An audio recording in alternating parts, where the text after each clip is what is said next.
Hello नमस्कार दोस्तों, MR के स्टडी परिवार में आप सभी का स्वागत है। तो जो आईयूसीएल पाइपलाइन 2022 के लिए अप्रेंटिस के फॉर्म आए हैं, जिसमें 400 कुछ वैकेंसी हैं, तो उसके लिए हम एक सीरीज चला रहे थे। जो पिछली मानो पड़े हुए हैं सेट, 12 सेट इससे आगे पड़े हुए हैं, 13वां सेट है। तो जिसमें 25 में से 25 आपको क्वेश्चन लाने का, मानो 25 में से 25 आप अटेम्प्ट करोगे, तो उस तरीके से आपको क्वेश्चन सेट किए गए हैं। तो इसमें जो नॉन टेक के होंगे, ये सारे क्वेश्चन जो 25 होंगे, ये सारे कुछ नॉन टेक के होंगे क्वेश्चन। तो आप देख लीजिए।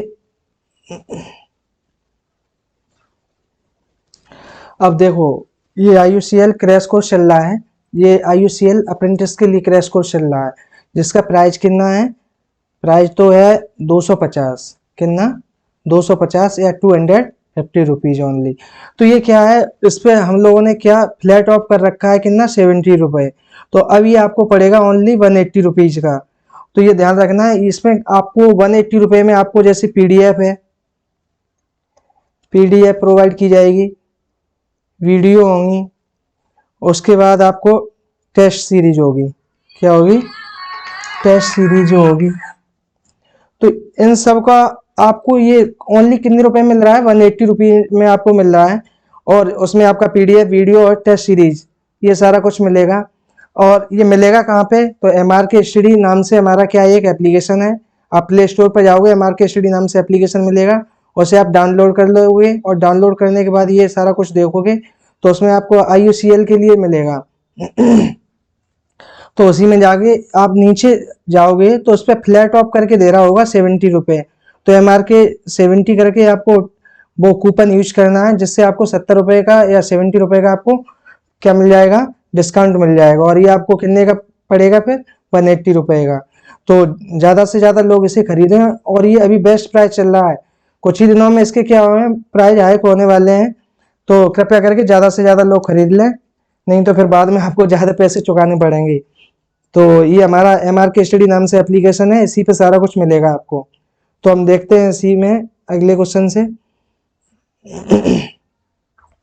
जैसे मधुमक्खी के डंक का इलाज करने के लिए के घोल का उपयोग किया जाता है। ये जो पॉइंट रखा है यहाँ पे हमें भरना है कि किसके घोल का उपयोग किया जाता है। अब होगा क्या? मधुमक्खी का डंक।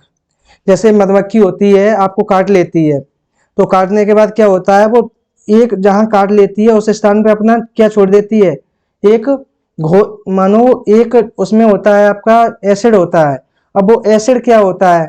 अब एसिड होता है, तो एसिड उसका नाम होता है आपका मेथेनोइक एसिड।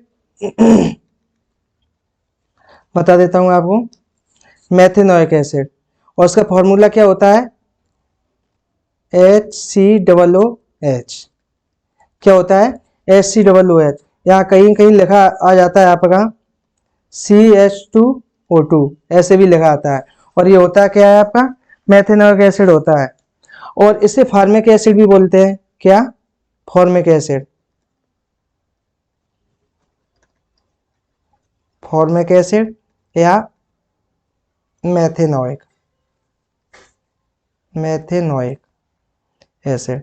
तो जब मधुमक्खी आपको काट लेती है, तो वहां क्या छोड़ देती है?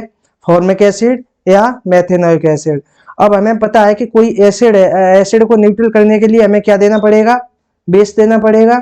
और बेस, अब इसमें से आप देख लीजिए, जैसे नींबू का रस है, हमें पता है नींबू का रस कैसा होता है? कैसा होता है? एसिटिक होता है। और सिरका, ये भी कैसा होता है? एसिटिक होता है। दूध का भी नेचर कैसा होता है? एसिटिक होता है। अब आपका लास्ट आंसर क्या बचता है? बेकिंग सोडा, या ऐसे खाने का सोडा भी बोलते हैं। बेकिंग सोडा या खाने का सोडा भी बोलते हैं। तो यही आपका सही आंसर होगा। अब देख लेते हैं कि बेकिंग सोडे का फॉर्मूला क्या होता है? NaHCO3। ये क्या होता है? इसे सोडियम बाई कार्बोनेट भी बोलते हैं। क्या? सोडियम बाई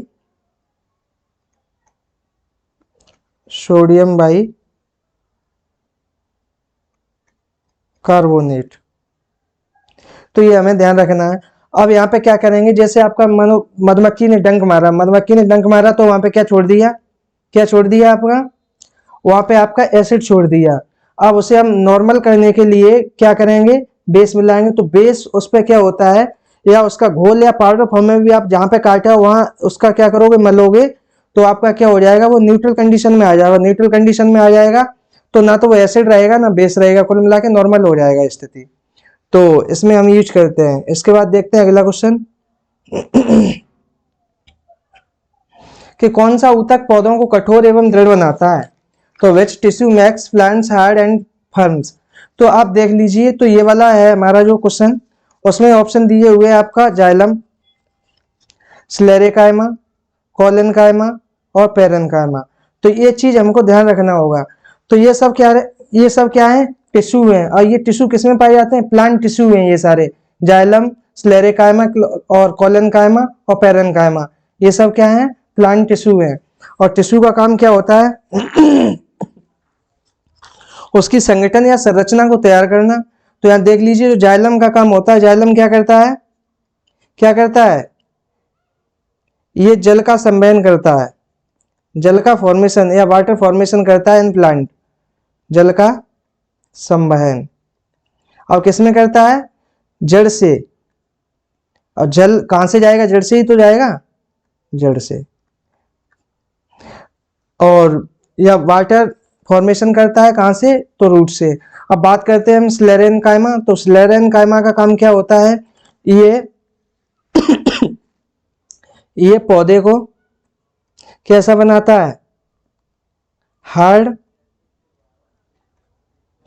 और फर्म। ये जो पौधा होता है उसे क्या बनाता है, हार्ड और फर्म, या दृढ़ या मजबूत। दृढ़, कठोर, मजबूत, कुछ भी कह लो, ये इसका काम होता है कि पौधे को हार्डनेस या कठोरता प्रदान करना। तो ये देख लीजिए। इसके बाद कोलेनकाइमा। तो कोलेनकाइमा आपका क्या होता है, और ये जो स्लेरेकाइमा होता है, इसके दो पार्ट होते हैं। इसमें दो प्रकार की सेल वॉल पाई जाती है, इसमें दो प्रकार की सेल वॉल पाई जाती हैं। एक तो प्राइमरी सेल वॉल और सेकेंडरी सेल वॉल। तो ये ध्यान रखना है, इसमें दो प्रकार की सेल वॉल पाई जाती है, प्राइमरी सेल वॉल और सेकेंडरी सेल वॉल। अब बात करते हैं हम कोलेनकाइमा की। तो जो कोलेनकाइमा होता है, कोलेनकाइमा में क्या पाया जाता है, जो पत्तियों को रंग प्रदान किया जाता है पत्तियों को रंग प्रदान, अर्थात इसमें क्या पाया जाएगा, जो पत्तियों का रंग प्रदान करेगा, तो इसमें क्या पाया जाएगा, क्लोरोप्लास्ट। तो इसमें क्या पाया जाता है, क्लोरोप्लास्ट। अब बात करते हैं हम पेरेनकाइमा की। अब पेरेनकाइमा ये क्या करता है, ये किसमें पाया जाता है, तनों और पत्तियों में। ये तनों और पत्तियों में। तो ये हमें ध्यान रखना है। जो जाइलम होता है, तो इसका सही आंसर क्या होगा। अब इसमें मजबूती कौन प्रदान कर रहा है, स्लेरेकाइमा। तो यहाँ सही आंसर होगा स्लेरेकाइमा। जो जाइलम होता है वो जल का संवहन करता है, कहाँ, जड़ से ऊपर पौधे की टहनियों तक या पत्तियों तक।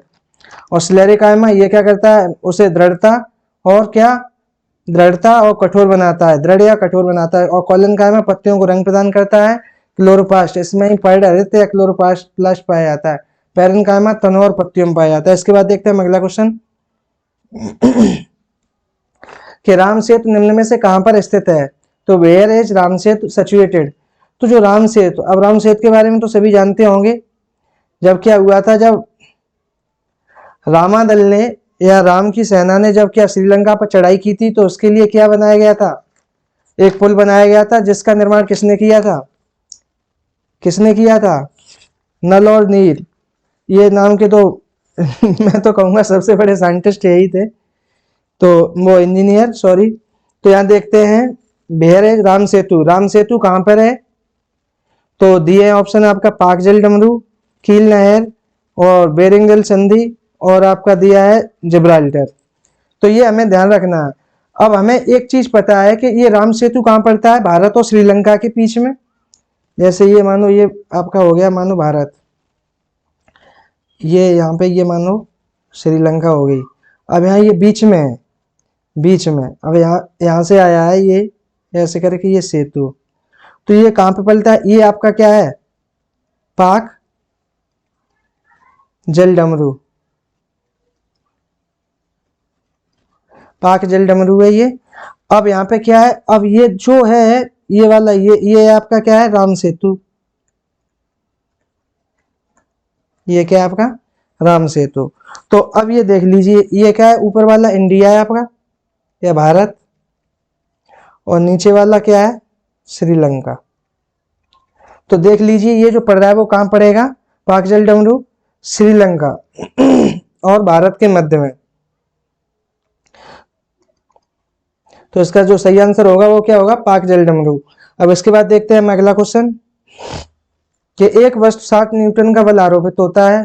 जो एक वस्तु है, वस्तु पर कितने न्यूटन का बल आरोपित हो रहा है, 60 न्यूटन का आरोपित होता है, और वस्तु 4 मीटर विस्थापित हो जाती है। तो किया गया कार्य की गणना करो। जैसे कोई वस्तु है, ये मानो कोई वस्तु रखी हुई है, अब इस पे जो बल लग रहा है वो कितने न्यूटन का है, जो बल लग रहा है F बराबर कितना दिया है, 60 न्यूटन। अब ये क्या, सॉरी ये बल गलत दिशा में लग गया, बल किधर लगेगा, इधर। अब ये कितने न्यूटन का लग रहा है, वो सॉरी 60 न्यूटन का। और 60 न्यूटन का बल लगने से ये बल वस्तु है वो कितने मीटर विस्थापित हो जाती है, मानो यहाँ आ गई, ये कितने मीटर विस्थापित हो गई, 4 मीटर विस्थापित हो गई। तो वस्तु द्वारा किया गया कार्य क्या होगा, तो वर्क इज इक्वल टू क्या होता है, वर्क इज इक्वल टू क्या होता है, फोर्स इनटू डिस्प्लेसमेंट। तो यहाँ देख लीजिए फोर्स कितना लग रहा है, 60 न्यूटन का या 60 न्यूटन का, तो 60 डी आपका क्या होता है, डिस्प्लेसमेंट अर्थात विस्थापन। अब वो कितना चला है, ये आपका क्या हो जाएगा, ये हो जाएगा F, और ये आपका क्या हो जाएगा D। तो D की वैल्यू कितनी है, 4। अब यहाँ देख लीजिए, तो 6 का 4 से आप मल्टीप्लाई करोगे तो कितना आएगा, 24, और 0 की 0। अब यहाँ देख लीजिए कार्य का मात्रक क्या होता है, जूल, कार्य का, और ऊर्जा का मात्रक एक ही होता है, क्या, जूल। यही हमारा क्या हो जाएगा आंसर। देख लीजिए 240 इसमें कौन सा है, बी। इसके बाद देखते हैं अगला क्वेश्चन कि गांधी सागर बांध किस राज्य में स्थित है। जो गांधी सागर बांध है वो किस राज्य में स्थित है। अब ये देख लीजिए उत्तर प्रदेश, पश्चिम बंगाल, महाराष्ट्र और मध्य प्रदेश। अब इन सब में किसमें से स्थित है, मध्य प्रदेश में। इसका जो सही आंसर होगा वो क्या होगा, मध्य प्रदेश में। अब मध्य प्रदेश में किस नदी पर स्थित है, नर्मदा नदी पर। किस पे, नर्मदा नदी पर। और ये कहां पर है, मंदसौर जिले में, मंदसौर जिले में। तो ये हमें ध्यान रखना होगा कि गांधी सागर बांध कहाँ स्थित है, मध्य प्रदेश में। अब वो पूछ लेता है कि गांधी सागर बांध किस नदी पर स्थित है, तो आपका नर्मदा नदी पर, और किस जिले में है, तो मंदसौर में। अब बात करते हैं उत्तर प्रदेश की, तो उत्तर प्रदेश में भी देख लीजिए कि रामगंगा बांध है, रामगंगा बांध। तो रामगंगा बांध किस नदी पे है, रामगंगा पर। अब ये कहां पर है, तो धामपुर।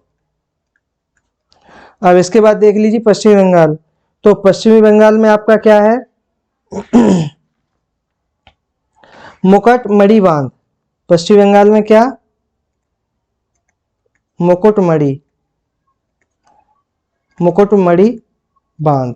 अब मुकुटमणि बांध, अब ये पड़ता कहाँ है, मुकुटमणि बांध बांकुड़ा में।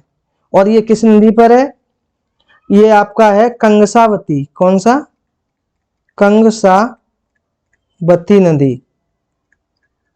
अब ये पड़ता कहाँ है आपका, बांकुड़ा।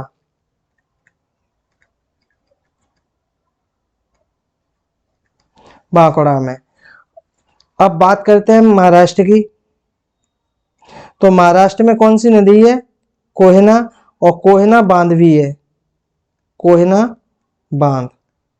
और कोयना बांध किस नदी पर है, कोयना नदी पर। ठीक, तो ये सारा ध्यान रखना है कि उत्तर प्रदेश में कौन सा है, रामगंगा बांध। रामगंगा बांध किस नदी पर है, रामगंगा नदी पर है। कहाँ पड़ता है, रामपुर में। पश्चिम बंगाल में क्या है, मुकुटमणि बांध। और ये मुकुटमणि बांध की एक विशेषता और है कि ये कैसा बांध है, भारत का मिट्टी का बना हुआ दूसरा सबसे बड़ा बांध है। ये कच्चा बांध है, मिट्टी का बना हुआ, या ऐसे हम कच्चा बांध भी बोलते हैं। और ये दूसरे नंबर का सबसे बड़ा बांध है। कोयना बांध है वो कहाँ है, कोयना नदी पर। ये कहाँ पड़ता है, महाराष्ट्र में। और मध्य प्रदेश में क्या है, नर्मदा नदी पर। कौन सा, गांधी सागर बांध। इसके बाद देखते हैं अगला क्वेश्चन कि भारत का प्रथम वायसराय कौन था। अब एक बात सुन लीजिए कि भारत का ये प्रथम वायसराय है, क्या है, प्रथम वायसराय। और ये जो प्रथम वायसराय है वो भारत का अंतिम गवर्नर जनरल भी था। प्रथम वायसराय है वो अंतिम गवर्नर जनरल भी था, ये ध्यान रखना है। अब इसमें देखो Lord Wellesley, William Bentinck, Lord Canning और आपका और दिया है आपका रॉबर्ट क्लाइव। तो इसका जो सही आंसर होगा वो क्या होगा, लॉर्ड कैनिंग। और लॉर्ड कैनिंग के बारे में बात करते हैं तो ये लॉर्ड कैनिंग क्या था, प्रथम वायसराय तो था ही, और उसके बाद ये क्या था, अंतिम या last governor general of India.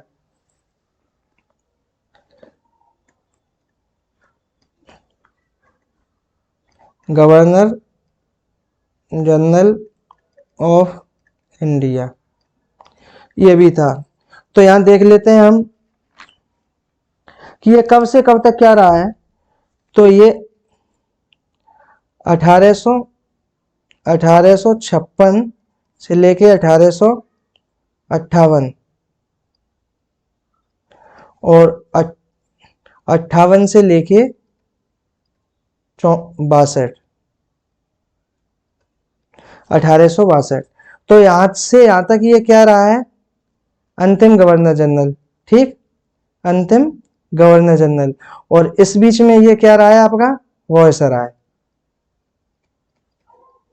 प्रथम वायसराय, ठीक।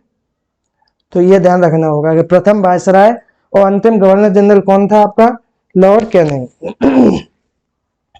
इसके बाद देखते हैं हम अगला क्वेश्चन।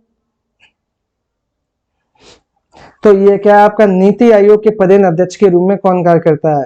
तो इसे तो सब जान ही चुके होंगे कि नीति आयोग का पदेन अध्यक्ष कौन होता है।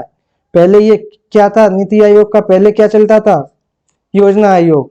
तो योजना आयोग का अध्यक्ष कौन होता था, प्रधानमंत्री। तो नीति आयोग का भी अध्यक्ष होगा वो कौन होगा, प्रधानमंत्री। तो ये कौन होगा, भारत का प्रधानमंत्री। अब बात कर लेते हैं कि भारत का प्रधानमंत्री तो इसका पदेन अध्यक्ष होता ही है। उसके बाद इसमें उपाध्यक्ष भी होते हैं और सीईओ भी होते हैं। तो वर्तमान में जो अभी उपाध्यक्ष है वो कौन है, वर्तमान में सीईओ कौन है, तो ये हमें ध्यान रखना होगा। तो वर्तमान में उपाध्यक्ष कौन है आपके, डॉक्टर सुमन के बेरी। तो ये सुमन के बेरी है जो अभी क्या है उपाध्यक्ष। अब बात करते हैं सीईओ की। तो सीईओ आपके कौन है, परमेश्वरन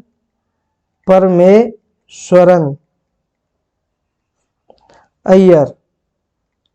तो वर्तमान में इसके जो सीईओ हैं वो कौन है, परमेश्वरन अय्यर। तो ये हमें ध्यान रखना होगा। और एक क्वेश्चन और पूछ लेता है कि जो नीति आयोग है,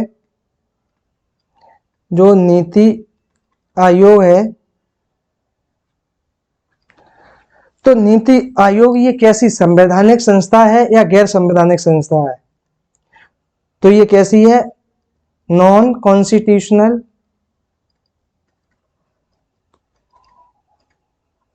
बॉडी, अर्थात गैर संवैधानिक संस्था।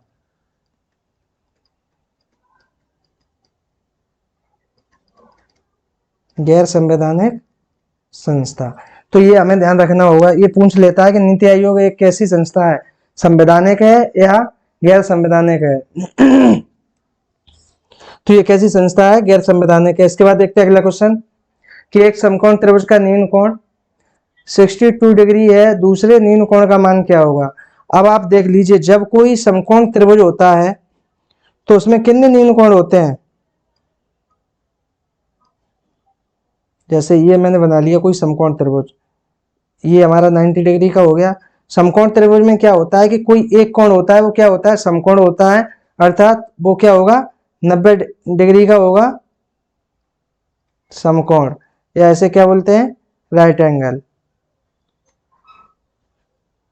तो यहां देख लीजिए, अब इसके ए बी सी, तो ये तीन नाम हो गए। तो इसमें क्या, जैसे ए कोण है वो क्या है, मेरा समकोण है। बी और सी ये कैसे होंगे, दोनों न्यून कोण होंगे। कोण बी और कोण सी ये कैसे होंगे, न्यून कोण होंगे। या कैसे होंगे, एक्यूट एंगल होंगे। अब हमें देख लीजिए कि त्रिभुज के तीनों कोणों का योग कितना होता है, कितना होता है। अब इसमें मान लो किसी एक का दिया है, मान लो बी कितना दिया है हमारा, यहाँ 62 दिया है, तो सी हमें क्या करना है, फाइंड आउट करना है। सी को एक्स मान लो या सी रहने दो। तो देख लीजिए त्रिभुज के तीनों कोणों का योग कितना होता है, कोण ए प्लस कोण बी प्लस कोण सी इज इक्वल टू कितना होगा, 180। अगर इन तीनों कोणों का योग करोगे तो कितने के बराबर आएगा, 180 के बराबर आएगा। अब ए की वैल्यू कितनी दी है, 90, तो ये 90।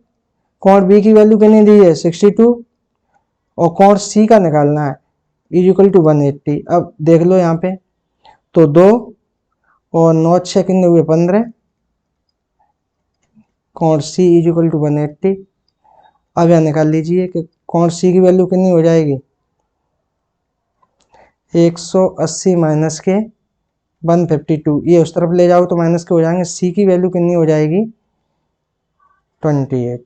तो 0 में से 2 गए, नहीं जाएंगे तो एक हासिल लोगे, तो यहाँ पे कितना हो जाएगा, 10 में से 2 गए 8, और 7 में से 5 गए 2, तो ये कितना हो जाएगा, 28 या 28 डिग्री, यही क्या होगा, आंसर होगा। ठीक, इसके बाद देखते हैं अगला क्वेश्चन कि एक थैले में लाल और हरी गेंदों का अनुपात दिया है 38:5 है। यदि 6 और लाल गेंदें थैले में डाल दी जाएं तो लाल और हरी गेंद का अनुपात इतना हो जाएगा, थैले में हरी गेंद कितनी है। देखो अगर इसके हिसाब से देखोगे तो क्वेश्चन आपको गलत दिखाई देगा, लेकिन हमें किसके हिसाब से चलना है, ऑप्शन के हिसाब से। तो ऑप्शन इसमें बट्टे में दिए हैं, तो हमें क्या है, जैसा दिया है उसी हिसाब से करना चाहिए। ठीक, तो इसमें हम देखते हैं कि हरी और वो लाल और हरी गेंदों का अनुपात कितना है, 38:5 है, और 6 और लाल गेंदें डाल दी जाएं तो कितना हो जाता है, 8:3 हो जाता है। तो इसे हम देखते हैं, तो रेड और ग्रीन ये कितना दिया है, 38:5, यही तो दिया है। तो यहाँ देख लीजिए आप, तो इसे x मान लेते हैं, तो ये कितना हो जाएगा, जैसे 38x, और बट्टे में क्या हो जाएगा, 5x, सॉरी 38 करो, तो 38x। अब उसमें क्या कह रहा है, इसमें 6 और लाल मिला ली जाए तो ये कितना हो जाता है, 8:3 हो जाता है, यही तो दिया है उसमें। देखो कितना हो जाता है, हरी गेंद का अनुपात कितना हो जाता है, लाल और हरी का 8:3, तो इसी को देख लीजिए। अब कर लो मल्टीप्लाई, तो 8 3 24, 4 और 3 तक 9 9 2 कितने हो जाएंगे, 11x, और 36 18 बराबर 8 पंजे 40x। अब यहाँ देख लीजिए आप, इसे इधर ले जाओगे, x के एक तरफ कर लो, और मतलब चरपद और चरपद, तो 114x माइनस के ये कितने हो जाएंगे, 40x इज इक्वल टू ये माइनस के 18।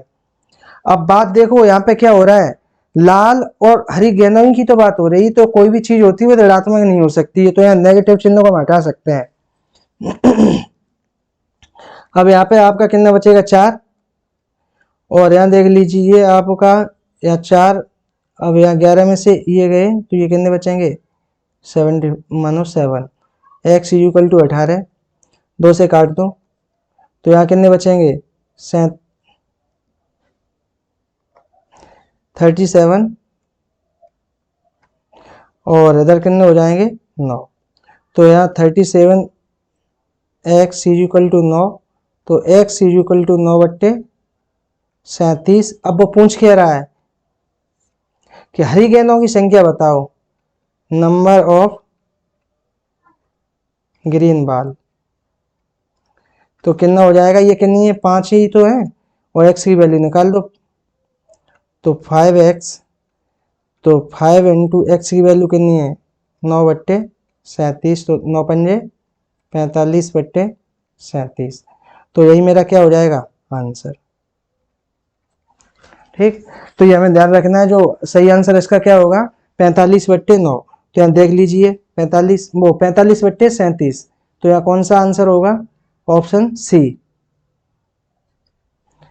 तो जो इसका सही आंसर होगा वो कितना होगा, 45/37। इसके बाद देखते हैं अगला क्वेश्चन कि 280 पुरुष एक कार्य को 30 दिनों में पूरा करते हैं। पुरुष कितने हैं? 280।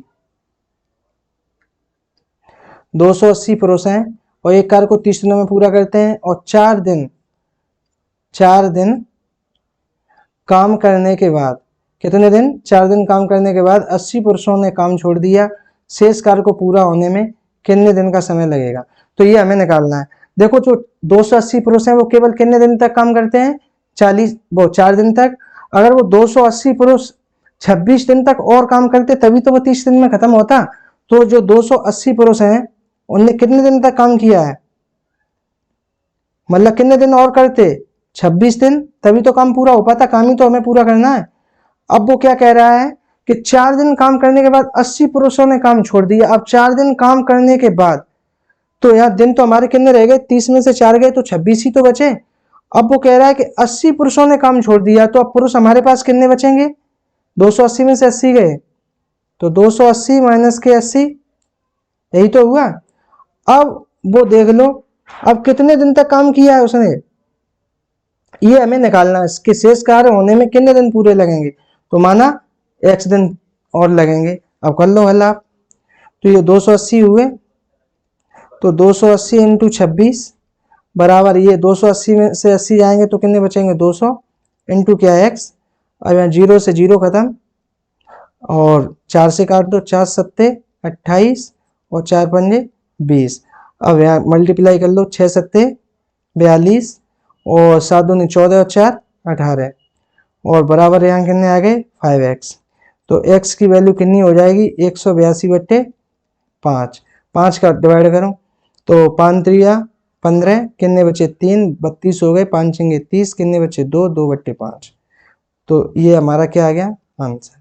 अर्थात जो भी शेष काम है जो 280 व्यक्ति 26 दिनों में पूरा करते, वो आपके 200 व्यक्ति 36 से ही 2/5 दिनों में पूरा कराएंगे। तो ये देखो कौन सा ऑप्शन होगा इसका? ए। इसके बाद देखते हैं अगला क्वेश्चन। तो कक्षा 10 के छात्रों के लिए एक परीक्षा आयोजित की गई। 96% छात्र पास हुए और 50 असफल रहे। कितने छात्र उपस्थित रहे? देखो हर चीज क्या होती है, जैसे अपने आप में 100% होता है। अब एक तरफ देख लो, ये हो गए पास और ये हो गए फेल। तो पास कितने परसेंटेज हुए हैं? 96%। जब टोटल कितना है? 96 है। वो टोटल है 100 और 100 में से 96 पास हो गए तो फेल कितने होंगे? 4% ही तो होंगे। और ये कितने हुए हैं असफल? 50। ये जो 4% है वो किसके बराबर हो जाएगा? 50 के। तो वो पूछा कितने छात्र उपस्थित हुए, तो मानो 100 हुए तो 100 निकाल लीजिए आप। तो 100% इज इक्वल टू, मैंने ये कईयों बार बताया कि जो भी पूछा जाता है उसका मल्टीप्लाई होता है और जो दिया होता है उसका डिवाइड होता है। तो यहाँ देख लीजिए ये क्या हो जाएगा? 50/100 और इंटू वो सॉरी जो दिया है उसका क्या होगा? भाग। तो कितना दिया? 4% बराबर 50 दिया तो भाग दे दो और जिसका निकालना है उसका मल्टीप्लाई कर दो। तो ये 4 से ये कितने बार डिवाइड हो जाएगा? 25 बार। 25 का 5 से गुणा करोगे तो 125 और 0 की 0। अर्थात कितने 100% कितना आ जाएगा आपका? 1250। यही हमारा क्या हो जाएगा? आंसर। अर्थात कितने लड़के उपस्थित हुए थे एग्जाम में? 1250। तो यही आंसर हो जाएगा। इसके बाद देखते हैं अगला क्वेश्चन कि रॉकेट लॉन्चिंग कौन से नियम पर आधारित है? जो रॉकेट लॉन्च होता है तो वो कौन से नियम पर आधारित है? तो ये सभी जानते होंगे कि देखो इसमें ऑप्शन में दिए हैं कि न्यूटन की गति का पहला नियम और ऊष्मागतिकी का नियम, न्यूटन की गति का तृतीय नियम और न्यूटन की गति के सभी नियम। तो भाई सभी नियम तो फॉलो नहीं हो सकते हैं, कोई एक ही तो होगा। तो ये हो गया खत्म। उसके बाद देखो न्यूटन की गति का तृतीय नियम, ऊष्मागतिकी का नियम, इसमें ऊष्मागतिकी का नियम उपयोगी नहीं होगा क्योंकि इसमें थर्मोडायनामिक की कोई बात ही नहीं हो रही है। अब बचा न्यूटन की गति का प्रथम नियम और न्यूटन की गति का तृतीय नियम। तो हमें पता है कि जो न्यूटन की गति का प्रथम नियम है उससे क्या होता है? बल की परिभाषा मिलती है हमें। तो ये भी खत्म हो गया। अब तीसरा जो भी आंसर बचा वो क्या बचा? तीसरा। अब यहां देख लेते हैं कि न्यूटन की गति का जो तृतीय नियम होता है वो क्या होता है? क्रिया प्रतिक्रिया का नियम होता है। क्रिया प्रतिक्रिया। सीधी बात है, क्रिया प्रतिक्रिया ये होती है, अगर आप किसी को गाली दोगे या आप किसी को थप्पड़ मारोगे तो सामने वाला भी आपको थप्पड़ मारेगा। तो वही है, जैसा इसमें क्या होता है, जैसे आपका रॉकेट आगे बढ़ता जाता है, रॉकेट आगे बढ़ता जाता है तो जो पीछे होता है उसका जो फ्यूल होता है, फ्यूल से जो क्या होती है एनर्जी, जो फ्यूल वो फ्यूल का कंजप्शन होने के बाद आपका क्या होता है, जो एग्जॉस्ट होता है वो कहाँ होता है, पीछे की साइड तो होता है। तो जो पीछे क्या होता है, जो एग्जॉस्ट एनर्जी निकलती जाती है, तो ये क्या है, ऊपर तो आगे गति उसकी बढ़ रही है लेकिन पीछे क्या हो रहा है, एग्जॉस्ट एनर्जी निकल रही है। तो यहाँ क्या हो गया, ये यहाँ जो फॉलो होगा वो क्या होगा, तीसरा नियम। तो जो रॉकेट लॉन्चिंग होता है उसमें न्यूटन की गति का तीसरा नियम उपयोग होता है। तो यहाँ देख लेते हैं इसके बाद अगला क्वेश्चन कि कौन सा इस समूह से संबंधित नहीं है। तो आपके दिए हैं जैसे चश्मा, चश्मा दिया है, लेंस दिया है, प्रिज्म दिया है और तार दिया है, ये चारों दिए हैं। अब हमें इसमें देखना है कि इसमें कौन विषम है, अर्थात इसमें से हमें कौन सा ऐसा चीज है जो इन तीन, मानो तीन सेम दिख रहे हैं लेकिन एक चौथा है वो कैसा है, एक डिफरेंट है। तो यहाँ देख लीजिए चश्मा, लेंस, प्रिज्म, तो ये सभी हमें पता है कि ये सब कैसे हैं, ये सब कैसे हैं, देखो चश्मे से भी हम देख सकते हैं और लेंस से भी हम क्या कर सकते हैं, देख सकते हैं, और प्रिज्म से भी हम देख सकते हैं। और तार कैसा है आपका, तार से क्या आप देख सकते हो, नहीं देख सकते। तो इसमें तो जो सही आंसर होगा वो क्या होगा आपका, तार। तो तार ही आपका क्या होगा, सही आंसर। अब तार, अब डी ऑप्शन देखिए, तो डी इसमें किसमें दिया है, इसका बी, तो इसका जो सही आंसर क्या होगा, बी, क्योंकि बी पे क्या लिखा है आपका, डी। इसके बाद देखते हैं अगला क्वेश्चन कि दी गई श्रृंखला में कौन सा अक्षरांकी पद अगला होगा। तो जो श्रृंखला दी हुई है उसमें कौन सा अक्षरांकी पद है या अक्षरांकी पद है वो अगला कौन सा होगा। तो इसमें हम देख लेते हैं सीरीज, सबसे पहले अल्फाबेट से ही देखते हैं हम।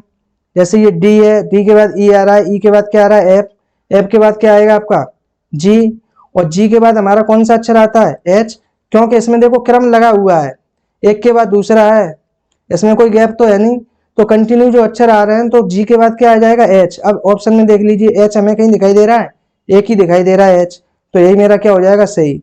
अब इसे फिर भी डाटा ट्राई करते हैं, शायद कहीं गड़बड़ ना हो।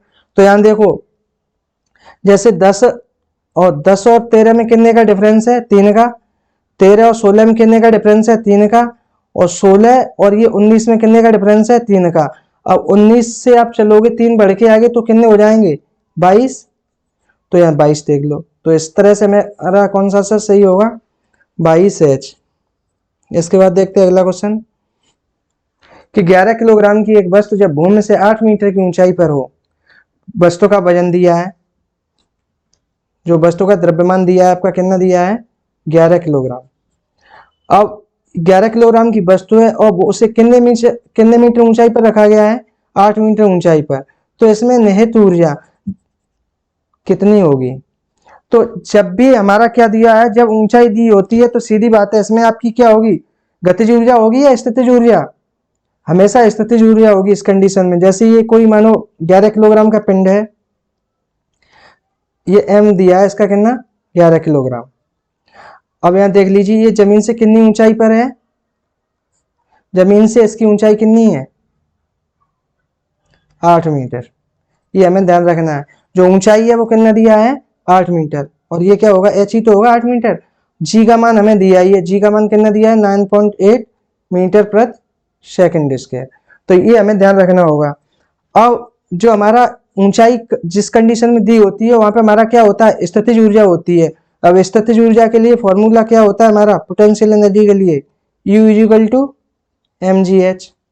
अब वैल्यू लगा लो, m की वैल्यू 11, g की वैल्यू कितनी है 9.8 और h की वैल्यू कितनी है 8 है। अब यहाँ पे रख लो, तो 11 का 8 से करोगे तो कितने हो जाएंगे 88 इंटू 9.8। अब हमें देखो ऑप्शन से देख लेते हैं। अब यहाँ देख लो कि इसे 9.8 को 10 मान लो तो लगभग 880 के समथिंग कोई वैल्यू हमें दिखाई दे रही है। तो इसमें खाली एक ही वैल्यू एक दिखाई दे रही है 800 के समथिंग। तो मेरा सही आंसर क्या हो जाएगा 862.4 जूल। अब जो हमारी कोई भी एनर्जी होती है उसका मात्रक क्या होगा, जूल होगा। कार्य का मात्रक भी आपका क्या होगा, जूल होगा। तो इसकी जो वैल्यू आ जाएगी वो कितनी आ जाएगी 862.4 जूल। यही हमारा क्या हो जाएगा आंसर। और ऐसे नहीं तो इसका देखो उससे भी हम कर सकते हैं, जैसे इसके यूनिट नंबर से 8 का 8 से मल्टीप्लाई करोगे तो कितना आएगा 8 × 64 का मतलब 4। तो यूनिट नंबर भी आप देख लो इसमें 4 किसी में है, इसी में है। तो ये मेरा आंसर हो जाएगा। तो एक क्वेश्चन को, कुछ एक क्वेश्चन ऐसे भी होते हैं जिसकी हमें गणना नहीं करनी पड़ती है, हम ऐसे जल्दी का आंसर निकाल लेते हैं उसका। तो उसके बाद देखते हैं हम अगला क्वेश्चन कि एक मिश्रण में रेत और रोड़ी का अनुपात दिया है 41:30, जबकि रोड़ी और सीमेंट का अनुपात दिया है 6:7। मानो ये हमें लगाना है कि पहले क्या दिया है रेत और रोड़ी, और दूसरे में क्या दिया है हमारा रोड़ी और सीमेंट। तो ये चीज हमें लगाना होगा। तो मिश्रण में सीमेंट, रेत और सीमेंट का अनुपात पूछ रहा है, रेत और सीमेंट का, तो लगा लो। तो आपका रेत हो गया, उसके बाद क्या हो गई रोड़ी, और उसके बाद आपका क्या दिया है सीमेंट। तो ये ध्यान रखना होगा कि रेत और रोड़ी का अनुपात कितना दिया है 41:30। उसके बाद देखो किसका अनुपात दिया है रोड़ी का और सीमेंट का। कितना दिया है रोड़ी और सीमेंट का 6:7। अब देखो हमें अनुपात निकालने के लिए जो भी जैसे 3 अनुपात दिए हैं इसमें जो भी पीछे दिखाई दे खाली स्थान, तो उससे आगे वाला लिख दो, उससे आगे वाला। और जैसे यहाँ स्थान दिखाई दे रहा है, अब ये पीछे लिखा है तो इससे जो पीछे वाला लिख दो और डायरेक्ट मल्टीप्लाई कर दो। अब वो पूछ किसका रहा है कि रेत और सीमेंट का, तो रेत और सीमेंट का निकालना है हमें। अब इसमें देखो कोई कर सकता है, 6 से काट दो, 6 पंजे 30। अब यहाँ देखो ये कितना आ गया 41 और यहाँ कितना आ गया 7 पंजे 35। तो जो रेत और रोड़ी का अनुपात होगा, रेत अनुपात रेत और सीमेंट का, रेत और सीमेंट का अनुपात कितना निकला 41:35। यही हमारा आंसर हो जाएगा। तो इसका सही आंसर क्या होगा बी। इसके बाद देखते हैं अगला क्वेश्चन कि 50 किलोग्राम भार का एक लड़का 9 सेकंड में 45 सीढ़ी चढ़ जाता है, यदि प्रत्येक सीढ़ी की ऊंचाई 15 सेंटीमीटर है तो उसकी शक्ति ज्ञात करो। देखो लड़के का जो भार है वो कितना दिया है 50 किलोग्राम। या भार का मतलब डब्ल्यू से नहीं, या किलोग्राम दिया है, मात्रक को देखेंगे या मात्रक क्या दिया है। तो ये इसकी किसकी वैल्यू दी होगी एम की वैल्यू कितनी है 50 किलोग्राम। और ये देखो यहाँ पे क्या दिया है 9 सेकंड, तो सेकंड किसका होता है समय का, तो टी बराबर कितना हो जाएगा 9 सेकंड। उसके बाद देखते हैं कि प्रत्येक सीढ़ी की ऊंचाई 15 सेंटीमीटर है और वो कितनी सीढ़ी चढ़ रहा है 15, वो 45 सीढ़ी। तो इसका निकाल लो h की वैल्यू कितनी हो जाएगी, h इज इक्वल टू सीढ़ी कितनी है 45 और प्रत्येक सीढ़ी की माप कितनी है 15। अब इससे देखो ये सारा एम की एस पद्धति चल रही है, तो इसे भी हम किस में बदलेंगे मीटर में। तो मीटर में बदलेंगे तो इसमें कितने का रख देंगे 100 का। अब ये क्या हो गया मीटर। अब यहाँ जो भी हो हल कर लेना। अब हमारे एक फॉर्मूला पता है कि जो शक्ति में क्या होता है, शक्ति बराबर पी बराबर क्या होता है कार्य, और बट्टे क्या होता है समय। अब कार्य को W से डिनोट करते हैं, समय को T से करते हैं, तो P बराबर क्या हो जाता है W/T। और हमें पता है कि कार्य और ऊर्जा आपके कैसे होते हैं बराबर होते हैं, तो कार्य की जगह ऊर्जा लिख सकते हैं। अब इसमें M भी दे रहा है, G भी दे रहा है, G दिया है ये 10 मीटर पर सेकंड स्क्वायर, और आपका क्या दे रहा है H भी दे रहा है। तो हमें पता है कि यहाँ क्या किसके साथ लग जाएगा स्थितिज ऊर्जा, और स्थितिज ऊर्जा इसमें किसके बराबर हो जाएगी कार्य के। तो W बराबर हम क्या लिख सकते हैं mgh, और अपॉन में क्या हो जाएगा T। अर्थात ये फॉर्मूला हमारा बन गया mgh/T।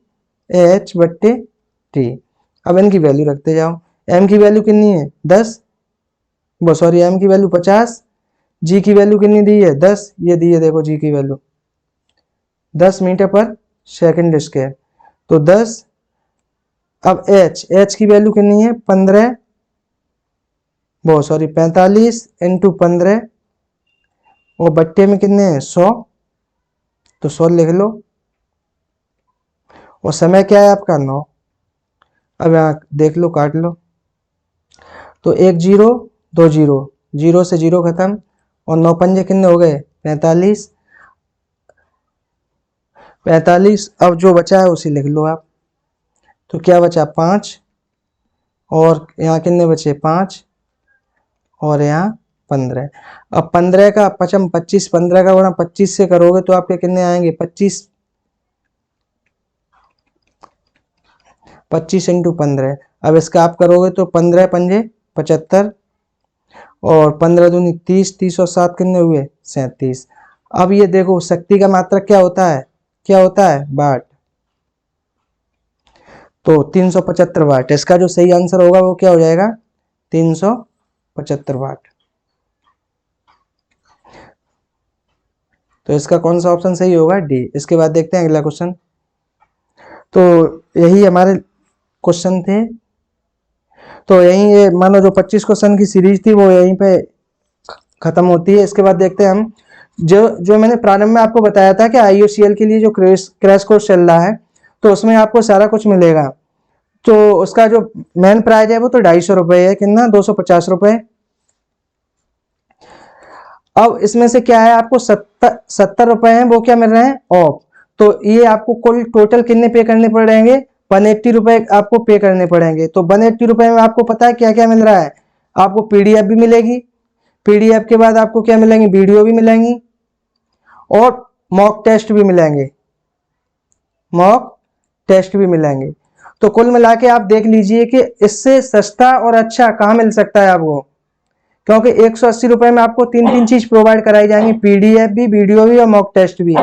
और यहाँ देख लीजिए अब ये मिलेंगे कहाँ पे। तो हमारा एक क्या है MRK स्टडी नाम से हमारा क्या है ये आपका आप गूगल प्ले स्टोर पर जाओगे तो उस पर आपको मिलेगा MRK स्टडी नाम से। तो MRK स्टडी नाम से ये इसे आपको डाउनलोड करना है। उसी पे ये सारा आपको मटेरियल प्रोवाइड मिलेगा। तो यहीं पे ये आपका एंड होता है। और ज़्यादा से ज़्यादा इस ऐप को क्या करें डाउनलोड करें और जिससे आपको अच्छी अच्छी चीज़ प्रोवाइड की जाएगी इसी पे। तो यहीं पे क्या करूं।